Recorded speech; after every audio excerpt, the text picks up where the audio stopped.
Episode 17, Sangjiu falls into the devil and kills Tianhuan. Sangjiu came to Jinshui God's stone, thinking that it was her own fault that the Mo Shui tribe suffered such a catastrophe. Tianhuan replaced many maids in the Shangqing God realm with the Tang snake clan, and the maids in Yuqing Palace were brutally killed by him because they resisted.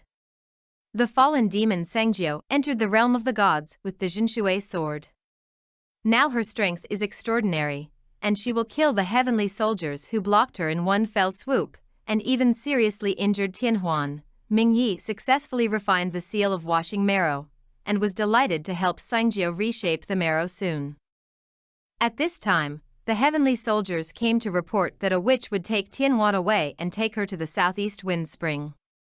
Mingyi hurried to the spring, and found that Sangjiu had been possessed, and pulled out the Tianhuan fairy marrow, and burned it in weak water. Sangjiu refused to listen to Mingyi's advice, and destroyed Tianhuan's fairy marrow in public. Mingyi did not hesitate to get hurt to control Sangjiu, and asked the heavenly soldiers to temporarily rescue Tianhuan.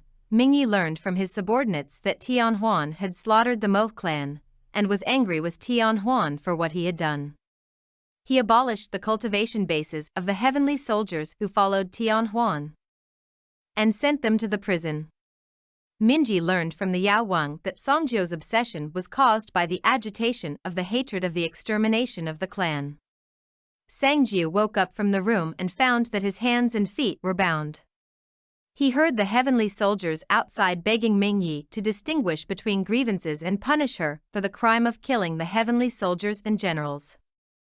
After Tianhuan woke up, she confessed to the crime. Mingyi thought that Tianhuan was against the law of heaven and was no different from a demon, so he gave her the punishment of thunder. Tianhuan asks the elders of the clan to come forward to rescue him, and the elders of the clan offer ice crystals, saying that the ice crystals can bring the Mo clan back to life, hoping to save Tianhuan's life. Mingyi promised to forgive Tianhuan's death, but refused to reshape the fairy marrow for him, and let him go back to Wushan. Tianhuan learned that he could not reshape the fairy marrow, and hated Mingyi for treating him like this, and let the elders of the clan deal with Sangjiu. Mingyi intends to refine the ice crystals into a divine weapon, and then put the body left by Mo Shuiling in it. After 1,000 years of conservation, Mo will be reborn. Sangjiu learned that Mingyi pardoned Tianhuan and threw her brother Sangyu into the abyss. She escaped from God's domain and rushed to the abyss to find Sangyu. Mingyi successfully refined the ice crystals into Chang Bingjing cup, but then he learned that Sangjiu had escaped from the Shangqing God realm. Sangjiu finds his elder brother Sangyu in the abyss. At this time, Sangyu has been tortured by demons all over his body. Sangjiu wanted to take his brother away, but was attacked by demons. Sangjiu continued to fall into the demon under the grief and anger. Mingyi found Sangjiu and wanted to persuade him to return to the right path, but Sangjiu learned from Mingyi that he had forgiven Tianbing and Tianhuan who killed the Mo clan, and she was not willing to let these people be forgiven. Mingyi knew that Sangjiu could not listen to the advice for the time being, so he had to forcibly knock Sangjiu into unconsciousness and take him away.